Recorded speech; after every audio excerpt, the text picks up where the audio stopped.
Խնդրեմ ես փուլում հարցեր էլի տակ, հետո ելույթ կցողեմ։ Գիտեք, ճիշտ է պահն է։ Խնդրում եմ թույլ տաք ես շարունակել, ես կաշխատում շատ համառոտ լինել, իհարկե ելույթ էլ կունենամ, ուրեմն պետբյուջեից այս հեռուստաընկերությանը հատկացվում է 221 միլիոն դրամ, առանց ԱՀ 184 միլիոն։ Եվ ուշադրություն, օրական 14 ժամ շողակաթի հեռարձակված ուրեմն արտադրանքի մեջ ընդամենը, ոչ թե ընդամենը, օրական 14 ժամ տևողությունը ուրեմն տրամադրվում է կամ ծածկում է շողակաթի արտադրանքը։ Եվ պետության վնասների մասին, եթե խոսում ենք պետության վնասների մասին, բոլորովին հակառակն է, կամ մեր բյուջեի ավելի շուտ այսպես ասեմ, որ ուրեմն այս ամբողջ 14 ժամ անգամ 365, եթե բազմապատկենք մոտարապես 5000 ժամ եւ ավելի է լինում, 5200 ժամ կարծես թե հաշվեցի, ուրեմն ամբողջ մեկ տարվա համար այդ տեսապրոդուկտին, տեսաարտադրությանը ուշադրություն Հայաստանի Հանրապետության բյուջեից վճարվում է ընդամենը 600,000 դրամ գումար։ Սա ֆիքսենք։ Խոսեմ նաև այն բանի մասին, որ դուք ասում եք, որ հավասար մրցակցային հնարավորություններ եւ այլն, բայց չէ որ պետության պոզիտիվ առաքելությունն է ապահովել հանրային տիրույթում մշակութային եւ կրթական հաղորդումների բազմազանությունը, որպես պոզիտիվ պարտականություն եւ եթե նույնիսկ մեր միջոցներից, իսկ ես հակված եմ, որ պիտի այդպես էլ լինի եւ պետության շահագրգռվածությունն է կրթական եւ մշակութային հաղորդումների հանրային տիրույթում հեռարձակումը, հանրային տիրույթը, միգուցե այս կամ այն կաբելային հեռուստաընկերությունները օգտվեն այս հիմնադրամից, որ վերջերս հաստատվեց, եւ դուք խոսում եք դեռ ապառիկով, գոյություն չունեցող, չհաստատված, դեռևս չաշխատող, դեռևս դուք ապառիկի հույսերով փակում եք այսօր մի հեռուստաընկերություն, որը ունի այսպիսի հիմա ես կասեմ նաեւ թե ինչ ծավալներով հաղորդումներ տարածում, եւ նաեւ ուզում եմ հնչեցնել այստեղ նախարարնել այստեղ ԿԳՄՍ-ի, որ մեր ռազմավարության մեջ, որը կարծեմ անցյալ տարի ընդունեցինք այդ ռազմավարության մեջ մշակույթի հասանելիությունը եւ մշակութային կրթության հասանելիությունը որպես առաջնահերթություն է ձևակերպված եւ շատ մեծ տարբերություն կա, թե մշակութային հաղորդումները այդ հասարակությունը կդիտի այս կամ այն ուրեմն լոկալ նշանակություն ունեցող որևէ հեռուստաընկերությամբ, թե հանրային ծածկույթ ունեցողով։ Դուք նաև այստեղ չեք հնչեցնում, որ ունեք նաև տեսակետ եւ կարծիք, որը հանրային խորհրդի կարծիքը կամ ինչ է ՀՌՀ-ի տեսակետը։ Ես կարծում եմ, որ դուք պիտի նաև ՀՌՀ-ին սա տեսակետը ճշտելու փորձ անեք եւ այսօր հնչեր ՀՌՀ-ի տեսակետը եւ հանրային հեռուստարադիոյի խորհրդի տեսակետը, որը ես ձեռքիս տակ ունեմ եւ որը բոլորովին էլ խրախուսական չի ձեր նախաձեռնության կապակցությամբ։ Եվ շատ ես շնորհակալ եմ, որ դուք անկեղծ եք եւ թիրախային ասում եք, որ այո, սա ուղղված է շողակաթի դեմ։ Իսկ ես կարող եմ ավելացնել, այո, սա ուղղված է հայ առաքելական եկեղեցու դեմ թիրախավորված պայքարի, ես կասեի, ասպատակության շրջանակներում։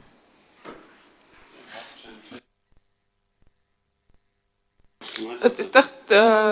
տարանջատված գործառույթների մասին հարց եղավ, այո, այս պահին գործողով առնվազն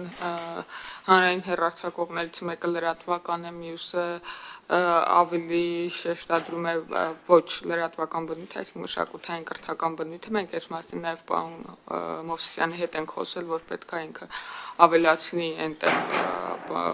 կապույտ, այսպես ասած, հմեկում մշակութային բովանդակությունը, ընդ որում ես կարծում եմ այնտեղ ի տարբերություն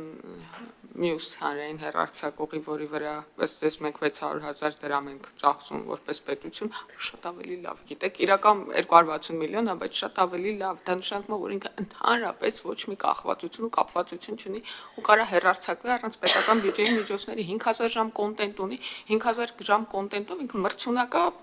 գրեթե բոլոր հեռուստաընկերությունների համեմատ, թող սովորական այն մյուսների հետ մրցի հեռարձակվի, ես չեմ հասկանում, տեղ ինչն է խնդիրը, եւ դե, այսինքն ոնց է խնդրում, իր սլոթի գումարը պետություն չի վճարում, իր կոնտենտի համար պետություն չի վճարում։ Չէ, Տիկին Գալստյան, եթե ինքը ունի բան, ինչի էլի, եթե ինքը մասնավորի չափ ենթակառուցվածք ունի, մասնավորի չափ գումար ունի, մասնավորի չափ կոնտենտ ունի, թող որևէ այլ մրցի մնացածների հետ ոնց կարա ավելի արդյունավետ լինի առանց մրցույթը, քան մրցույթով է։ Պարզի որ մրցույթը միշտ ավելի արդյունավետ է։ Պոզիտիվ պարտականությունը մշակութային կրթության ես հույս ունեմ Տիկին Անդրեասյանը նույնպես կանրադառնա, բայց սա բան ինչի վերաբերվում էլի, այդ կրոնական կրթությանը չի վերաբերվում, այլ մշակութային կրթությանն է վերաբերվում, որի հասանելիություն ոչ միայն մեդիայով է ապահովում, այլ նաև բազմաթիվ այլ միջոցներով եւ ինչ վերաբերում է պետության դեմ եկեղեցու ասպատակությանը, ես դա չեմ մեկնաբանի, շնորհակալություն։ Շնորհակալ եմ, եթե թույլ տաք ես էլ կարճ ասեմ, այս երկուսը, որ երեք դարձավ, այդ նախագծի հեղինակ էլի մենք ենք եղել։ Այդ ժամանակ ընդդիմություն, այդում դուք ասում եք բերել եք պետական միջոցներով ուզում եք հանրային 3 հեռացակող ունենալ, ձեր քարոզը անի եւ այլն, հիմա այդպես մի քիչ անհասկանալի վիճակ է, հիմա նախագիծ է բերվել, որ այդ 3-ը 2 առնվազն դառնա, էլի բողոքում եք։ Հիմա ուզում հասկանամ, եթե տենց է, բերեք սարքենք 2-ի փոխարեն 4, բայց այդ ժամանակ ասել եք ընտրությունների վերանա, հեսա փորձելու եք ձեր համար էս անել են։ Ես ուզում եմ ասել, որ մենք այս բանը ունենք 5 հեռարձակող հանրային, 2-ը ռադիոհաճախականությամբ, 3-ը տեսողական։ Այս նախագծով ասում եմ, առնվազն 2 պետք է ունենալ։ Եվ ես ուզում եմ ասել, որ դուք որ ասում, չգիտեմ ոնց բաժանեցիք 5400, երբ որ բաժանում ենք 260 միլիոնի, մոտավորապես 1 ժամի համար ոչ թե 6000 դրամ, այլ մոտավորապես 50 քանի հազար կամ 60000 դրամ, հա։ Այն հեռուստաընկերությունը, որը դուք ունեիք, ես ավելի քան վստահ եմ, որ եթե ձեզ տարեկան 260 միլիոն չէ, 30 միլիոն դրամ է տային, դա շատ մեծ գումար էր երկիր մեդիայի համար, շատ հսկայական մեծ գումար էր, որտեղ իդեպ հանուն անկեղծության էլի լավ հաղորդումներ կային եւ հենց Տիկին Ղազարյանի, այո, ավելի մշակութային էր, այնտեղ ազգային հաղորդումներ կային, մեր, չգիտեմ, տարբեր գյուղերի մասին հետաքրքիր հաղորդումներ կային եւ ավելի քան վստահ եմ, որ այս 260 միլիոնը նախ նախագիծը որևէ հեռուստաընկերություն փակելու մասին չի, անկախ նրանից Տիկին Ղազարյանը իր անկեղծ ցանկությունը ասում է թե չի ասում, այս նախագիծը ոնց ասում, մենք ունենք 5 հեռարձակող այս բան, 2-ը ռադիոյում են, 3-ը հեռուստատեսությամբ։ Եվ այն գումարը մեր կարծիքով, որ օրինակ տեսեք, եթե հիմա ցանկացած նախարարություն, որ մեկ անձից գնում անի, թեկուզ 5 միլիոն դրամի առանց մրցույթի, դուք իր արդարացիորեն եւ շատ տեղին քննադատեք, ասեք, ես ինչ եք անում, մեկ անձի տալի, բա որ 5 տարվա մեջ մոտ 2 միլիարդ դրամ գումար ենք տվել առանց մրցույթի ու առանց որևէ պահանջի։ Բա ինչ չեք գալիս։ Համարյա 20 տարի։ Ես վերջին գոնե մեր պաշտոնավարման համտում 7 Ձեր ասած գումարը, եթե մի հատ է բազմապատկեք 7 տարվա, որ 18-ից միջև է, 2 միլիարդը անցել է հաստատ։ 500,000 տարեկան։ Չէ, այդքան չի։ Չէ, այդքան չի։ 500,000 տարեկան։ Դե հիմա լավ, հեսա մյուս բյուջեն գալու է, կտեսնեք այդ թվերը, 200 քանի միլիոնն անցնում է, էլի։ Նախորդ տարին Չնայած 1.5 միլիարդ առանց մրցույթի, առանց որևէ պահանջի տվել ենք, ինչի է դեպքում, օրինակ արդարացիորեն դուք չեք գալիս ասում հարգելի կառավարություն։ Այս 1.5 միլիարդը, որ սենց ուղղակի տվել ես առանց որևէ պահանջի, ինչի է սենց անում։ Իսկ կարող է գայիք դիմեք այդ մեր ասած նոր հիմնադրամ որ կա, երկիր մեդիան է, թող գա դիմի, այդ հաղորդումը դուք տարեք։ Չէ, լավ, եկեք ես շատ սիրելով եմ ասում այդ հեռուստաընկերությունը, բայց խնդրում ձեր ելույթի ընթացքում ես ձեզ մի բառ չեմ ընդհատել, խնդրում որպեսզի միտքը ձևակերպեմ։ Դե կոնկրետ ասում եմ, այս նախագիծը վերել ենք 2-ը 3 ենք սարքել, որ հիմա մեր լրագրողները հետ տան 2021 թիվներ 20։ Այն նույն բաները հակառակն էիք ասում, ես հիմա իրոք չեմ կարող կողմնորոշվել, Ժորժ ջան։ Մեկ է հասկանանք, լավա թե վատա, մենք ընդհանրապես ասում ենք, որ հարգելի քաղաքացի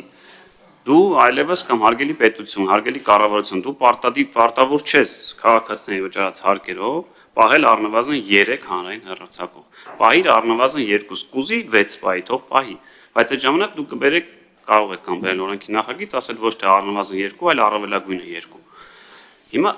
այս մասով եւ այդ մրցակցություն, հանրային ռեսուրս, ես կարող եմ ասել, որ մյուս բոլոր հեռուստաընկերությունների կողմից, ինչքան որ մենք հանդիպել ենք, արդարացիորեն բարձրացվել է այդ հարցը, որ ինչի է պետությունը իր միջոցներով առանց մրցույթի այդ սլոթերը վերցնում եւ օրինակ ճնշում են մյուս հեռուստաընկերություններին, հաշվի առնելով, որ այնտեղ նաեւ գովազդ կա եւ այլն։ Եվ արդյոք ասում են,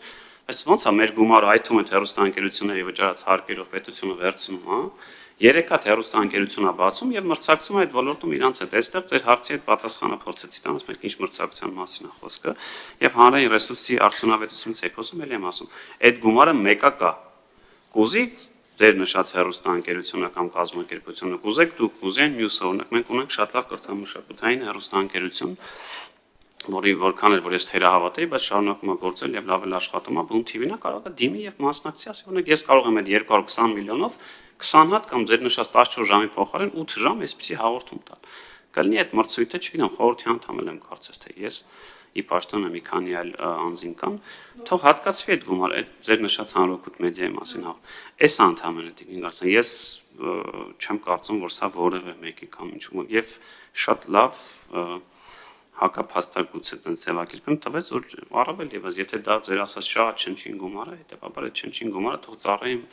թեկուզ իրենց թողան արդեն բայց ծրագրով ես չեմ ասում իրան կարող են թողան ասեն այս 14 ժամվա մեջ 2 ժամը տալու եմ սենց հաղորդում 2 ժամ բայց գոնե դա հաստարկված լինի հիմնավորված եւ հետո հետագայում նաեւ ոնց որ գնահատելի լինի էլի հիմա չկա որևէ մեխանիզմ ուղղակի սենց գումարը տալիս են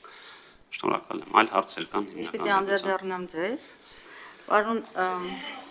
Չէ, ես արձագանքում եմ տարբեր հեղինակների եւ դրանք տարբեր դեպքեր են։ Նախ ձեզ խնդրում եմ, Երկիր մեդիան այստեղ որևէ գործ չունի, Երկիր մեդիայի հարցը չեն քննարկում, դա այսօրվա մեր օրակարգային հարցը չի։ Խնդիրը նախ եւ առաջ ես կարծում եմ քաղաքական եւ արժեհամակարգային է։ Երբ որ դուք կարծեմ անցյալ տարի էր հանրային հեռարձակողը 2 դարձրեցիք եւ քվեարկեցիք Ես շատ մանրամասնորեն չեմ հիշում ինչ եմ խոսել, բայց վստահաբար գիտեմ, թե ինչի մասին դա կլիներ։ Դա կլիներ այն մասին, որ հանրային ուրեմն տարածքում երկրորդ լրատվական ալիքն է ունենում, որը ծառայեցվում է քաղաքական ուժի քարոզչությանը։ Եվ այդ քաղաքական բովանդակությունից ելնելով եմ ես իմ առարկությունը, ես վստահ եմ, որ նույնիսկ դեմ եմ քվեարկել, չեմ կարող հիշել, եւ որովհետեւ մոտեցումս քաղաքական արժեհամակարգային է եղել։ Իսկ հիմա ես խոսեմ դուք երևի սխալ ընկալեցիք մեկ անգամ ես ֆինանսական պատկերի մասին ասեմ, բյուջեից հեռուստաընկերությանը հատկացվում է 221 միլիոն դրամ առանց գոնե անցյալ տարվա փաստն եմ ասում, անցյալ տարվանը 184 միլիոն, օրական 14 ժամ թողարկվում է շողակաթի արտադրանքը, այսինքն շողակաթի պրոդուկտը եւ ամբողջ տարում շատ սիմվոլիկ, որի 600,000 դրամը պետական միջոցներից գնում։ Հիմա երբ որ դուք այստեղ ներողություն Տիկին Ղազարյան, երբ որ դուք ես հիշում եմ անցյալ տարի բյուջեի քննարկմանը, իդեպ այն քննարկմանը, որին ես մասնակցել եմ, որին հանրայինի տնօրենը շնորհակալություն է ասել, որ հանրայինի հարցերով ամենահետևողական падգամավորն եմ, չգիտեմ որտեղից եք ֆիքսել, որ ներկա չեմ, թե ես ոչ մեկին չեմ պարտավոր չեմ զեկուցել իմ աշխատանքային ոճը, բայց ինչևէ ասել, որ ձեր հանրայինի հեռուստաընկերության տնօրենը ինձ շնորհակալությունը հայտնել նախանձախնդիր վերաբերմունքի համար։ Հիմա անցնեմ առաջ։ Շողակաթին դուք դեռ անցյալ տարվանից սպիտակավորում ա ձեր քաղաքական թիմը որպես կրոնական հաղորդում։ Դա բացարձակապես կրոնական հեռուստաընկերություն չի, այլ հոգևոր։ Եվ շատ մեծ տարբերություն կա կրոնականի եւ հոգևորի։ Իսկ հիմա այս այն ուրեմն աղյուսակն է, որը զետեղված է հանրայինի ուրեմն հաշվետվության մեջ, որին թերահավատության վերաբերվեց Տիկին Ղազարյանը, որտեղ այսպիսի համամասնություն կա 18% գիտահանրամատչելի ուսումնական գեղարվեստական վավերագրական կինոնկարների թիվը 18% են, ուսումնական եւ այլ հաղորդումները ուրեմն 11, մանկականները 14, երաժշտականները 14.1, հոգեվոր հաղորդումները 15, մշակութայինները 26, հոգեվոր մշակութայինը 5.5։ Եթե դուք չեք հավատում ձեր կապ, միգուցե սխալ եմ ասում, բայց հանրային հեռարձակողին, սա արդեն ուրիշ խնդիր է։